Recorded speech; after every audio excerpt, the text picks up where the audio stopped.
might be a member of more than one team.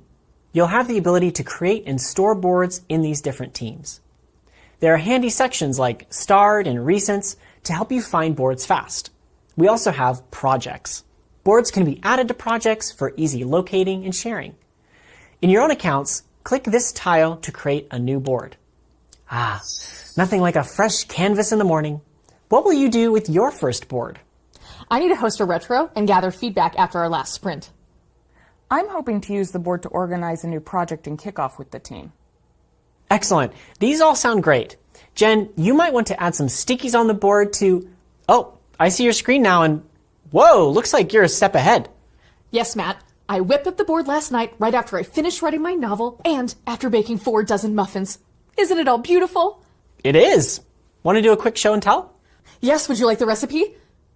Oh, you mean the board. Well, I designed this image myself and uploaded it